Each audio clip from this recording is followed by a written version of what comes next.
Welcome to ఇహా TV. భారత్కు అటు పాకిస్తాన్ ఇటు చైనా దేశాలతో ఏళ్లకు ఏళ్లుగా వివాదం జరుగుతూనే ఉంది.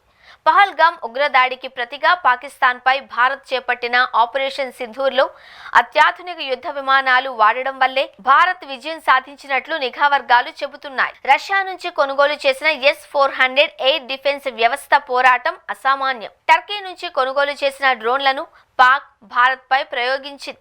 అలా పాక్ నుండి వచ్చిన దాదాపు 600 డ్రోన్లను భారత్ ధ్వంసం చేసింది. అంతేకాక ఆపరేషన్ సింధూర్లో పాక్ ప్రయోగించిన చైనా క్షిపణులను కూడా భారత్ క్షిపణులు ధ్వంసం చేసింది.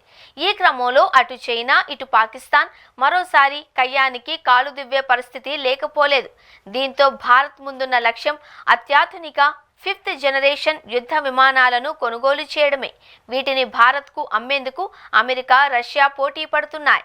అమెరికా F-35 లేదా రష్యా Su-57 యుద్ధ విమానాలను భారత్ కొనుగోలు చేసే అవకాశం ఉంది. ఆపరేషన్ సింధూర్తో వాయుసేన ప్రాముఖ్యత ఏంటో భారత్కు అర్థమైంది. ప్రస్తుతం భారత్ వద్ద ఉన్న రఫేల్ యుద్ధ విమానాలు 4th, 5th జనరేషన్కు చెందినవి. దీంతో ఈసారి 5th జనరేషన్ ఫైటర్ ఎయిర్ క్రాఫ్ట్లను కొనుగోలు చేయాలి అని భారత్ భావిస్తోంది. అమెరికా F-35 లేదా రష్యా Su-57 యుద్ధ విమానాలను భారత్ కొనుగోలు చేయనుంది. ఈ రెండు యుద్ధ విమానాలు ఒకేసారి పరిశీలిస్తే అమెరికాకు చెందిన F-35 ఫైటర్ ఎయిర్ క్రాఫ్ట్స్ను లాక్హీడ్ మార్టిన్ అనే సంస్థ రూపొందించింది.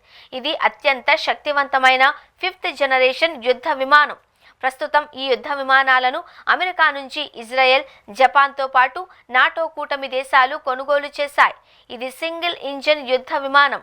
టాప్ స్పీడ్ 1.6 మాక్ వరకు ఉంటుంది. ఇది air to air, air to ground పనిచేసే సామర్థ్యం కలిగి ఉంది. దీని పరిధి 1500 కిలోమీటర్లు. ఇక ఒక్కో F-35 ఎయిర్ క్రాఫ్ట్ ధర $80 మిలియన్ నుంచి $110 మిలియన్ వరకు ఉంటుంది. ఇక రష్యాకు చెందిన Su-57 యుద్ధ విమానాన్ని రష్యా ప్రభుత్వం అభివృద్ధి చేసింది. ఇది కూడా 5th జనరేషన్ యుద్ధ విమానం. ఈ విమానాలను మేక్ ఇన్ ఇండియా కార్యక్రమంలో భాగంగా భారత్కు ఇచ్చేందుకు రష్యా సిద్ధంగా ఉంది. ఇది 2 ఇంజన్లు కలిగిన యుద్ధ విమానం. టాప్ స్పీడ్ మాక్ 2 వరకు ఉంటుంది. ఇది air to air, air to ground పనిచేసే సామర్థ్యం కలిగి ఉంది. దీని పరిధి 1900 కిలోమీటర్లు. దీని ధర ఒక్కొక్కటి $35 మిలియన్ నుంచి $40 మిలియన్ ఉంటుంది.